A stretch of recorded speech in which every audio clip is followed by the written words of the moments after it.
सलाम पाकिस्तान 24 न्यूज़ के साथ मैं हूं मदीहा सलीम। मैं हूं ज़ीशान बशीर। यूट्यूब पर बराह रास्त देखने के लिए सब्सक्राइब कीजिए youtube.com/24newsht। हेडलाइंस आप जान चुके, खबरों की तफसीलात की जानिब बढ़ते हैं और सबसे पहले सियासी मामलात की बात करेंगे। वज़ीर आज़म इमरान खान से काफ लीग की क़यादत से गैर मामूली मुलाकात हुई है। मुलाकात में स्पीकर पंजाब असम्बली चौधरी परवेज़ इलाही, तारिक बशीर चीमा और मोनस इलाही शरीक हैं। हुकूमत की जानिब से शाह महमूद कुरैशी, परवेज़ खटक और शफकत महमूद शरीक हुए हैं। आपको अपडेट कर रहे हैं, वज़ीर आज़म इमरान खान से काफ लीग की क़यादत से गैर मामूली मुलाकात हुई है। इसी बारे में मज़ीद तफसीलात जानेंगे। हमारे साथ मौजूद हैं अली अकबर। अली अकबर, बताइएगा किन मामलात पर बातचीत की गई इस मुलाकात में? जी बिल्कुल, सेनेट के इंतखाबात और उसके साथ साथ PDM की जानिब से जो हुकूमत मुखालिफ तहरीक चला जा रही है उसके ऊपर जो है वो तफसीली बात की गई है। मुस्लिम लीग काफ के डेलीगेशन ने वज़ीर आज़म इमरान खान से जो है वो मुलाकात की है। काफ़ी देर तक ये मुलाकात जारी रही, जिसमें मुल्क की मौजूदा सियासी सूरत हाल के ऊपर तबादला ख्याल किया गया। उसके साथ साथ बकाया तौर पर वज़ीर आज़म की जानिब से मंजूरी दी गई है कि मुस्लिम लीग काफ जो कि इत्तेहादी जमात है, उनके कैंडिडेट कामिल अली आगा, जिनको टिकट दी गई थी मुस्लिम लीग काफ की जानिब से, उन्हें सेनेट का मुतफिका तौर पर उम्मीदवार जो है वो तस्लीम किया गया और इसके हवाले से जो है वो वज़ीर आज़म इमरान खान ने मंजूरी दे दी है। उसके साथ साथ चौधरी परवेज़ इलाही जो कि स्पीकर पंजाब असम्बली हैं, वज़ीर आला पंजाब और गवर्नर पंजाब के जो मुश्तमिल है एक कमेटी तश्कील दी गई। ये कमेटी जो है वो सेनेट इंतखाबात के मामलात पर जो है वो नज़र रखेगी। उसके साथ साथ किस तरह इस मामलात को आगे लेकर चलना है, पंजाब असम्बली के अंदर सेनेट के इंतखाबात किस तरह कराने हैं, अरकान सूबाई असम्बली के कौन कौन से ग्रुप बनाने और ये ग्रुप जो है किस तरह अपने कैंडिडेट्स को वोट डालेंगे, तमाम तर जो सेनेट का इंतखाबी मरला है उसको ये कमेटी देखेगी। उसके साथ साथ स्पीकर पंजाब असम्बली चौधरी परवेज़ इलाही की जानिब से वज़ीर आज़म इमरान खान को बाकायदा तौर पर दावत दी गई है। पंजाब असम्बली की जो नई इमारत जो अहम उमूर हैं जो ज़ेरे बहस आए हैं। अली अकबर, आप साथ ही मौजूद रहिएगा। सीनियर तजज़ियाकार नवीद चौधरी साहब हमारे साथ मौजूद हैं, उनसे इस हवाले से बात करेंगे। नवीद साहब, बहुत शुक्रिया आपके वक्त का। सेनेट इंतखाबात सर जून करीब आ रहे हैं, सियासी सरगर्मियाँ गहमा गहमी बढ़ती जा रही है और यहाँ मुलाकात हुई है, काफ लीग इत्तेहादी है तहरीक इंसाफ की और मुलाकात की है और कामिल अली आगा के जो नाम है उस हवाले से मंजूरी भी ली गई है। किस तरह से देख रहे हैं इस अहम डेवलपमेंट को आप?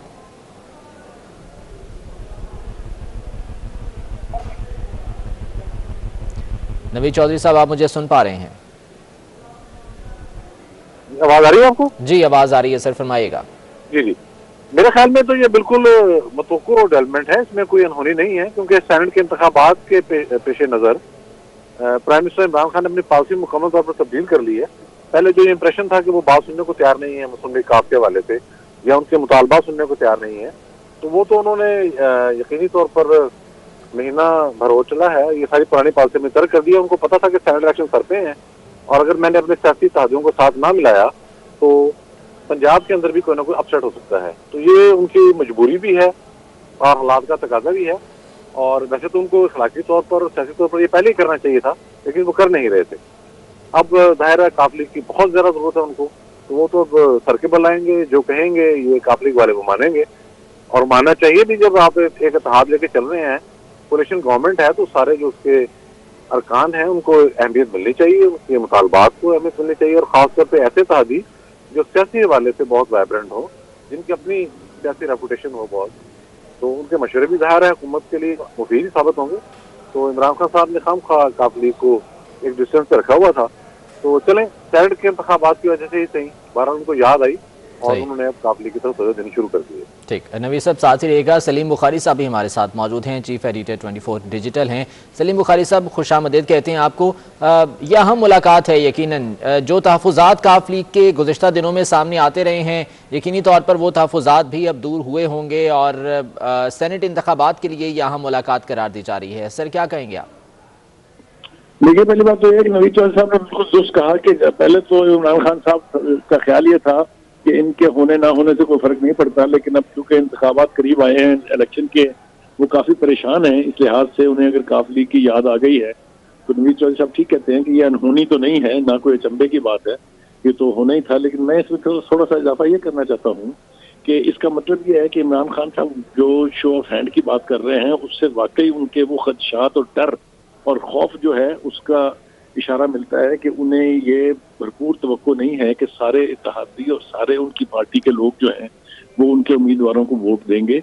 यही वजह है कि शो ऑफ हैंड पर इतना इसरार है और पहले कोर्ट में गए थे और कोर्ट के फैसले का इंतजार किए बगैर पार्लियामेंट में बिल भी ले आए हैं वो। तो ये मैं समझता हूँ कि अंदर से जो डर है इमरान खान साहब को वो बिल्कुल दुरुस्त है, क्योंकि बहुत से लोग जो हैं पीटीआई के वो उन उम्मीदवारों को वोट देने पर आमादा नहीं है जिनको इमरान खान साहब अब सेनेट में लाना चाहते हैं। बहुत सारे नाम इस हवाले से लिए जा रहे हैं। तो इन खदशात के पेश नजर अब वो इत्तेहादियों को फिर करीब कर रहे हैं अपने, और फिर उनकी हर बात मानने के लिए तैयार है। हत्ता कि एक सीट भी उन्होंने कमल ली आगे के लिए पीटीआई के कोटे की जो है वो दे दी है। तो देखना यह है कि अब आने वाले वक्त में अगर शो ऑफ हैंड का फैसला नहीं होता है और सीक्रेट बैलेट से ही होता है तो क्या उससे पीटीआई को नुकसान पहुंचेगा।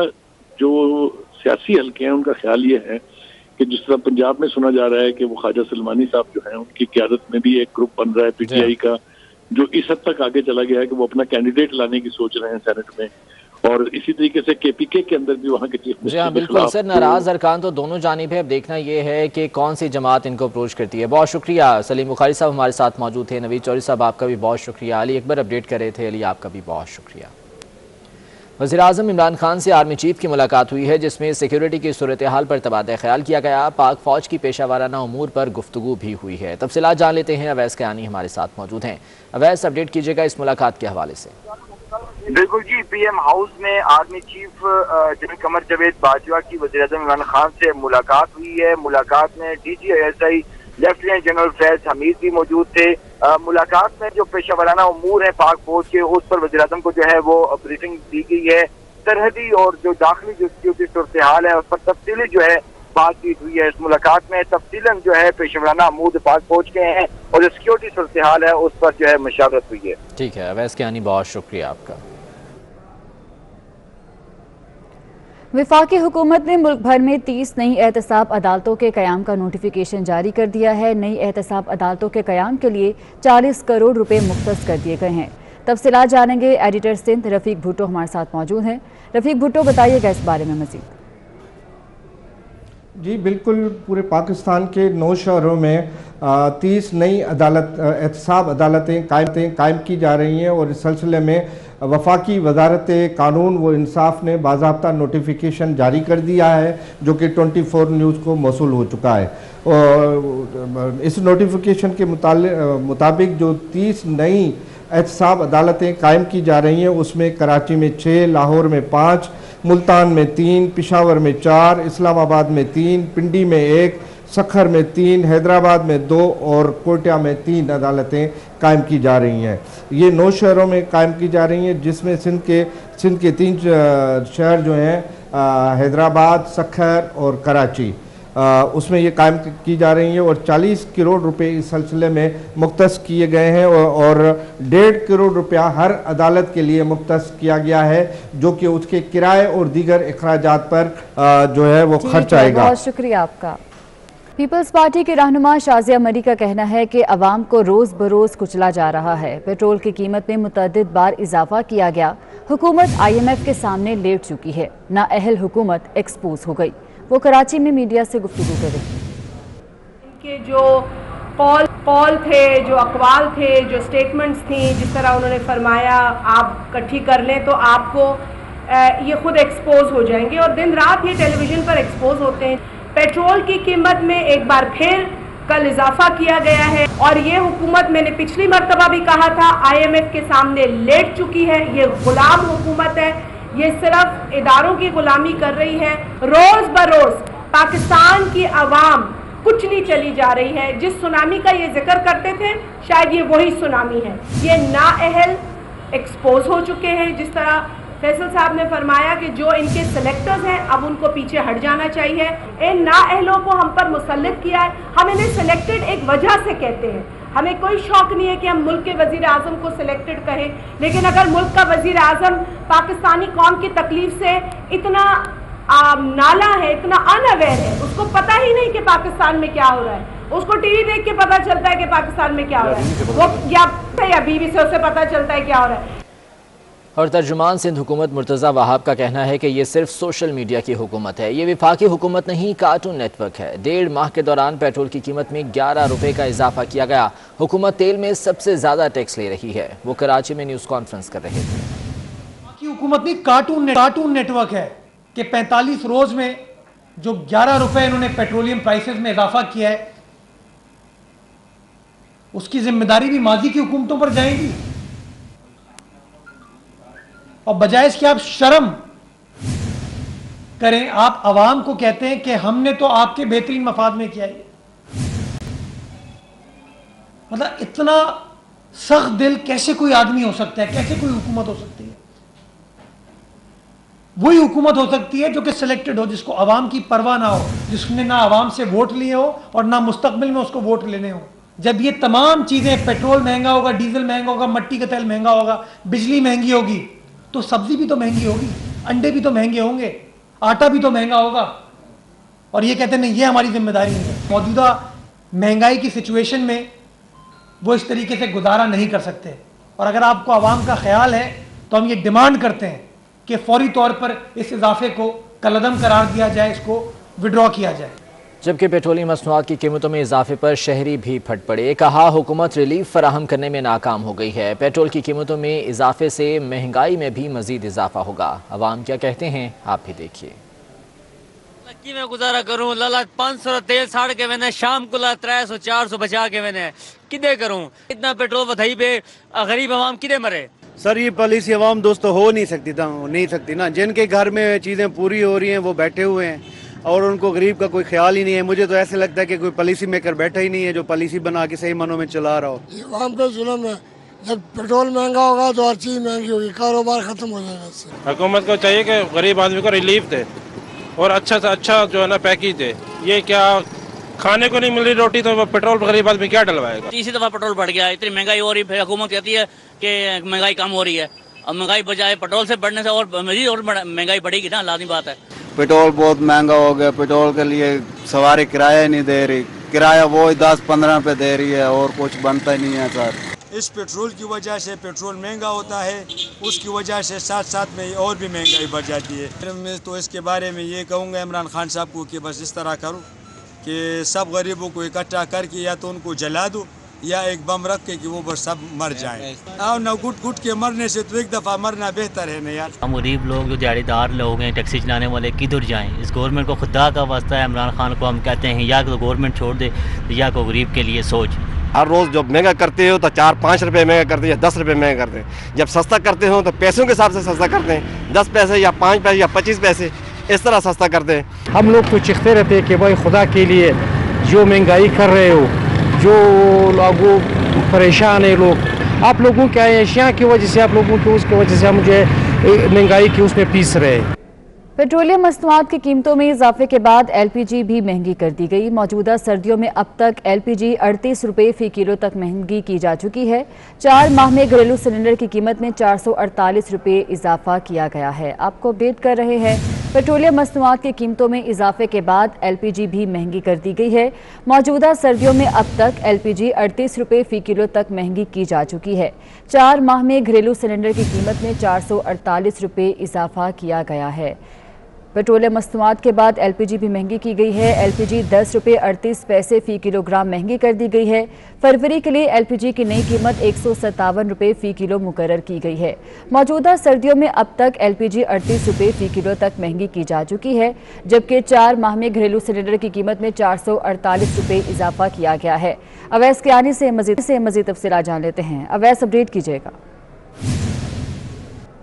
जो मौजूदा सर्दियां हैं इसमें अब तक 38 रुपये फी किलो का जो है वो हुकूमत इजाफा कर चुकी है। एलपीजी की कीमत में 448 रुपये जो है वो सिलेंडर, जो घरेलू सिलेंडर है उसकी कीमत में इजाफा हो चुका है। नवंबर 2020 को 10 रुपये का इजाफा किया गया था फी किलो। दिसंबर 2020 को 2 रुपये का इजाफा हुआ था, जबकि नया जो साल शुरू हुआ था 2021 इसमें 16 रुपये का इजाफा किया गया था, जबकि आज एक मरतबा फिर 10 रुपये 38 पैसे का इजाफा हो चुका है। तो 1860 रुपये का घरेलू सिलेंडर हो चुका है और आवाम बिल बिला रहे हैं, क्योंकि मैक्सिमम लोगों के घर जो है लोड शेडिंग है, घरेलू लोड शेडिंग है। घरेलू सार्फिन जो है वो एलपीजी इस्तेमाल करने पर मजबूर हैं, लेकिन मौजूदा सर्दियों में सिर्फ 4 माह में जो है वो 38 रुपये का फी किलो का इजाफा हो चुका है। जो सिलेंडर 1400 में मिलता था अब वो 1860 रुपये, जो 11.6 किलो केजी का जो सिलेंडर था घरेलू, उसकी कीमत हो चुकी है। तो एलपीजी की कीमतों में जो एक बेपनाह इजाफा हुआ है और आवाम जो है इस पर काफ़ी जो है हुकूमत से जो है वो नाला भी नजर आते हैं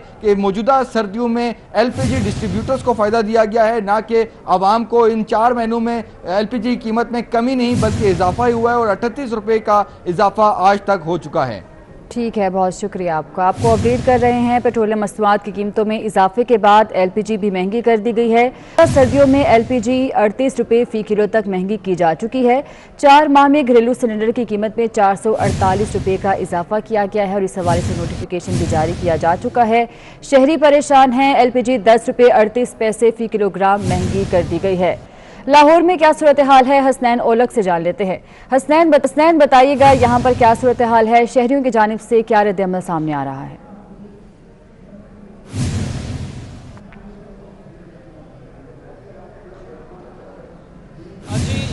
जो महंगाई का तूफान है वो थमने का नाम नहीं ले रहा। घरेलू गैस और पेट्रोलियम मसनूआत के बाद अब LPG की जो कीमत है उसमें इजाफा कर दिया गया है। ओगरा के जो नोटिफिकेशन है उसके मुताबिक LPG की कीमत में 10 रुपये इजाफे के बाद जो नई कीमत है वो 158 रुपये मुकर्रर की गई है, जिसके तहत जो घरेलू सिलेंडर है उसकी कीमत में 122, जबकि जो कमर्शियल सिलेंडर है उसकी कीमत में 471 रुपये इजाफा हुआ है, जिसके तहत जो नया सिलेंडर है घरेलू सिलेंडर उसकी जो कीमत है वो 1863 रुपये, जबकि जो कमर्शियल सिलेंडर है उसकी जो कीमत है 7163 रुपये मुकर्रर की गई है। जो चेयरमैन LPG डिस्ट्रीब्यूशन के चेयरमैन है उनका ये कहना है कि जो आलमी मंडी है उसमें LPG की जो पैदावार। बहुत शुक्रिया आपका। हुकूमत बरामदी शोबे की जीरो रेटिंग बहाल क्यों नहीं कर रही, वजह सामने आ गई। IMF सनतों को सस्ती बिजली और गैस फराहम करने में रुकावट बन गई है। वकास अजीम की रिपोर्ट इसी बारे में है।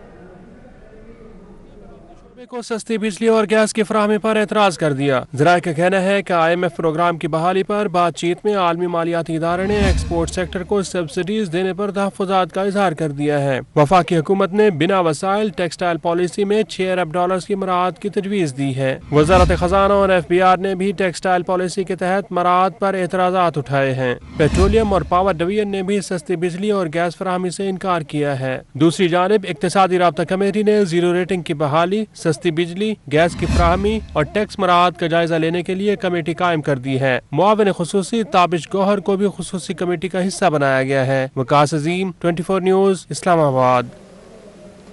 सुप्रीम कोर्ट ने मकामी हुकूमतें वक्त से पहले ख़त्म करने पर पंजाब हुकूमत से 4 फरवरी तक तहरीरी जवाब मांग लिया। अदालत ने बल्दियाती इंतखाबात न कराने पर सिंध, बलूचिस्तान और पंजाब हुकूमत को नोटिस जारी कर दिया। उधर पंजाब और खैबर पख्तूनख्वा ने इलेक्शन कमीशन को बल्दियाती इंतखाबात सितंबर में कराने की तजवीज़ दे दी है। मज़ीद तफसीलात जान लेते हैं। अमानत गशकोरी हमारे साथ मौजूद हैं। अमानत, बताइएगा इस मामले पर अदालत की जानिब से क्या रिमार्क्स आए हैं? जी बिल्कुल, सुप्रीम कोर्ट ने 28 जनवरी का जो हुक्मनामा है वो जारी कर दिया है, जिसमें बल्दियाती इंतखाबात से मुतालिक सूबों समेत विभाग से जवाब तलब किया गया है। और सुप्रीम कोर्ट की जानिब से जो तहरीरी हुक्मनामा जारी किया गया है उसमें ये कहा गया है कि सूबे और विभाग तारीख बताएँ और रिपोर्ट दी जाए कि बल्दियाती इंतखाबात कब कराए जाएंगे। जस्टिस काजी फयाज ईसा की सरबराही में सुप्रीम कोर्ट का ये 2 रुकनी बेंच था जिसने 28 जनवरी को समाअत की थी और चीफ इलेक्शन कमिश्नर समेत अटार्नी जनरल और जो मेम्बरान है इलेक्शन कमीशन के उनको तलब किया गया था और उनसे ये दरियाफ्त किया गया था कि बल्दियाती इंतखाबात सूबों में और वफाक में क्यों नहीं कराए जा रहे।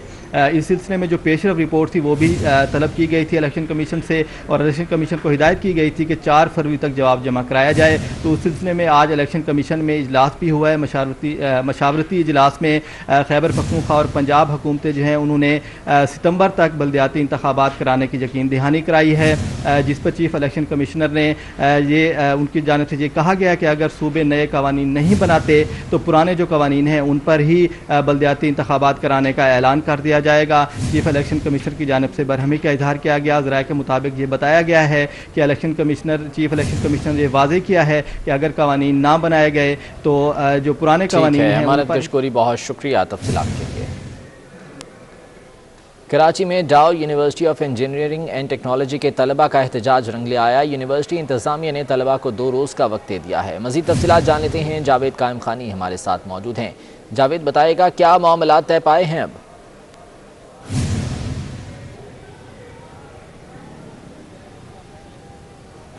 अब बिल्कुल जी, कोरोना वबा के बाद जो है वो ऑनलाइन क्लासेस ली गई और उसके साथ जो है वो पूरे मुल्क में एक फिजिकल एग्जाम की आवाज़ आई, जिसके बाद मुतादिद जामियात के तलबा जो है वो सड़कों पे आए, यूनिवर्सिटीज़ का बाइकआउट किया और फिजिकल एग्जाम के बजाय उनका यही मुतालबा था कि ऑनलाइन अगर क्लासेज हुई तो ऑनलाइन इम्तिहानात होने चाहिए। तो डाउ यूनिवर्सिटी के जो तलबा हैं, इंजीनियर्स जो हैं, वो भी सड़कों पे आए और उनका भी कहना है कि जब हम इंजीनियरिंग फिजिकल नहीं ले रहे तो उसको एग्जाम कैसे दें। तो यहाँ मौजूद है इनकी 7 रुकनी कमेटी जो है वो मुज़ाकरात करके आई है। मजीद जानते हैं क्या मुज़ाकरात रहे, कैसे, क्या वाकई फिजिकल एग्जाम देने पर राजी हो क्या आप, या क्या कहा है? नहीं, उन्होंने अभी ये कहा है कि हमने ये जो डिसीजन है वो ठीक है। बहुत शुक्रिया जावेद कायम खानी आपका। कौमी असम्बली में अपोजिशन ने एहतजाज किया है, एजेंडे की कॉपियां फाड़ दी हैं। कौमी असम्बली में हंगामा आराई, स्पीकर डाइस का घेराव कर लिया गया है। कौमी असम्बली का इजलास जारी है। इस दौरान अपोजिशन की जानिब से एहतजाज किया गया और एहतजाज करते हुए एजेंडे की कॉपियां भी फाड़ दी गई। कौमी असम्बली में हंगामा आराई हुई, स्पीकर डाइस का घेराव कर लिया गया और हुकूमत के खिलाफ नारेबाजी भी यहाँ पर की गई। अपोजिशन अरकान की जानिब से माइक ना मिलने पर यह एहतजाज किया गया और बात करने की इजाज़त ना दी गई स्पीकर असद कैसर की जानिब से, जिस पर एजेंडे की कॉपियां फाड़ दी गईं, जबकि स्पीकर डाइस का घेराव भी कर लिया गया। सैयद नवीद कमर की जानिब से कहा गया कि ये ऐवान किस तरह से चलाया जा रहा है कि अपोजिशन को बात करने की इजाज़त नहीं दी जाती, जिस पर मुत्तहिदा अपोजिशन की जानिब से एहतजाज भी किया गया, जबकि स्पीकर असद कैसर के डाइस का घेराव भी कर लिया गया। I think ayes have it in consequently class 1 preamble and title stand part of the bill. Item number 13, Zain Qureshi Sahab, please. I rise to move that the bill to make provisions for the establishment of Pakistan Single Window, the Pakistan Single Window Bill 2020 be passed.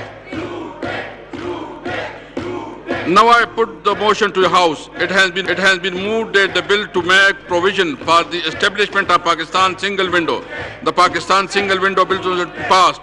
All those in favor say aye. All those against say no. I think ayes have it. The motion is adopted and consequently the bill is passed. Item number 14, Zainuddin Babar Sahab. Thank you very much, Mr. Speaker. Item number 14.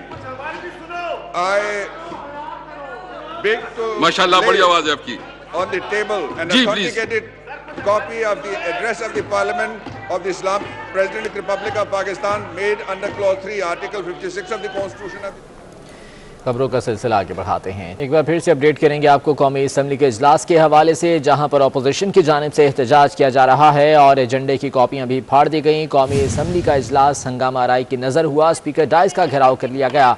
Naveed कमर की जानिब से कहा गया कि यह ऐवान किस अंदाज में चलाया जा रहा है, जबकि अपोजिशन अरकान की जानिब से स्पीकर जागो के नारे भी लगाए गए। बात ना करने पर अपोजिशन की जानिब से एहतजाज किया गया।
कौमी असम्बली का इजलास जारी है। कुछ देर पहले के मनाजिर आप देख रहे हैं कि अपोजिशन की जानिब से एहतजाज किया जा रहा है और अभी कौमी असम्बली का इजलास की कार्रवाई ताज़ा तरीन आपको दिखा रहे हैं।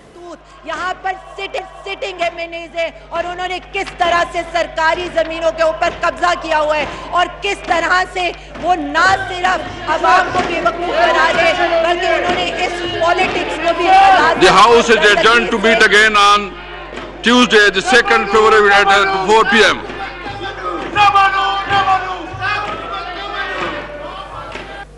कौमी असम्बली का इजलास कल तक के लिए मुलतवी कर दिया गया है। अपोजिशन की जानिब से एहतजाज किया गया और डाइस का घेराव भी किया गया, जिसके बाद स्पीकर की जानिब से इजलास कल तक के लिए मुलतवी कर दिया गया है। खबरों का सिलसिला आगे बढ़ाते हैं। मुशीर बराए पार्लिमानी उमूर बाबर अवान ने सी पैक अथॉरिटी के क़याम का बिल कौमी असम्बली में पेश कर दिया, जिसके बाद अपोजिशन ने शदीद एहतजाज शुरू कर दिया। सैयद नवीद कमर ने कहा कि ये ऐवान किस तरह से चलाया जा रहा है। कौमी असम्बली इजलास में सी पैक अथॉरिटी के क़याम के बिल की भी शिकवार मंजूरी जारी है। दूसरी जानिब आपको बताएं कि वज़ीर आज़म इमरान खान ने मुश्तरका मफादात कौंसिल का इजलास 4 फरवरी को तलब कर लिया है। ज़राए के मुताबिक इजलास में चारों वज़राए आला विफाकी वज़रा शरीक होंगे। मुश्तरका मफादात कौंसिल का इजलास 4 फरवरी को तलब किया गया है। ज़रा का ये कहना है कि इजलास में चारों वज़राए आला विफाकी वज़रा शरीक होंगे। तफसीलात जान लेते हैं। अवैस कयानी हमारे साथ मौजूद हैं। अवैस, बताइएगा इजलास का एजेंडा क्या होगा? बिल्कुल जी, एक लंबा एजेंडा जो है वो इस वक्त जो है जारी हो चुका है, जिसमें पहले तो मुश्तरक जो मरदमशुमारी हैं उनके नताइज का ऐलान के जो नोटिफिकेशन है वो जारी होने का इम्कान है। नेपरा की जो सालाना रिपोर्ट है वो पेश की जाएगी। मुश्तरका मफादात कौंसिल का जो मुस्तकिल सेक्रेटेरिएट है उसका जायज़ा लिया जाएगा इजलास में, और उसके साथ जो अब तक के जो फैसले हुए हैं उनकी इम्प्लीमेंटेशन, और साथ ही साथ जो सबसे अहम 18वीं तरमीम पर भी बात होनी है। और उसके बाद 18वीं तरमीम के बाद जो हायर एजुकेशन का जो मामला है वो एजेंडे का हिस्सा बनाया गया है। इसके अलावा दीगर मामलात हैं जो कि सूबों के हैं वो ऑन बोर्ड होंगे, और उसमें जिस तरह बताया जा रहा है कि तमाम जो चारों वज़रा आला इसमें शरीक होंगे, वफाकी वज़रा जो शामिल होंगे। और वज़ीर आज़म ने ये इजलास चूंकि डिले कर दिया था और अब हमारे ज़राए बता रहे हैं कि 4 फरवरी को ये दोबारा जो है। बहुत शुक्रिया अवैस कयानी अपडेट करने के लिए। पंजाब हुकूमत की हिदायत पर शेखुपुरा की म्यूनसिपल कॉरपोरेशन हॉल में ज़िला इंतज़ामी की जानिब से खुली कचहरी का इनेकाद किया गया। सूबाई वज़ीर मियाँ खालिद महमूद, डिप्टी कमिश्नर मोहम्मद अस्कर जोइया और असिस्टेंट कमिश्नर मोहसिन इकबाल ने शिरकत की। खुली कचहरी में रेवेन्यू के मुतालिक शहरियों की शिकायत को मौके पर हल करने के अहकाम जारी किए गए। खुली कचहरी में फ़र्द के इजरा, डोमिसाइल समेत रेवेन्यू से मुतालिक तमाम सहूलियात एक ही छत तले मिलने पर शहरियों ने पंजाब हुकूमत का शुक्रिया अदा किया। DC मोहम्मद अस्कर जोइया का कहना था कि अफसरान को शहरियों के मसाइल हल करने की हिदायत कर दी है। महीने की हर पहली तारीख को इस कचहरी का इनेकाद किया जाता है, और इसका मकसद सिर्फ एक है कि लोगों को एक जो हैसल होती है मुख्तलिफ दफातर में हमारे जाने के, जब रेवेन्यू से मुतल्लिका उनका कोई मामला होता है तो एक छत के नीचे ही डिप्टी कमिश्नर से लेकर पटवारी तक यहाँ मौजूद होते हैं, और जिससे भी वो मुतल्लिका काम होता है तो हमारी यही इसके अंदर इस कचहरी का जो कॉन्सेप्ट भी है और जो स्पिरिट है वो ये कहती है कि फौरी तौर पे उस बंदे का, यानी वन विंडो ऑपरेशन जिस तरह होता है उस तरीके के कार के मुताबिक उनका ये मामला हल हो जाए। इस हवाले से जी हमारे जितने भी यहाँ विजिटर्स आते हैं हम उनसे बात भी करते हैं, उनकी फ़ीडबैक भी लेते हैं, और वो बड़े मुतमिन दिखाई देते हैं और वो अपनी बिल्कुल अपने उन जज्बात का इजहार भी करते हैं इस हवाले से। और इस बुलेटिन से इतना हाजिर होंगे हेडलाइंस के साथ।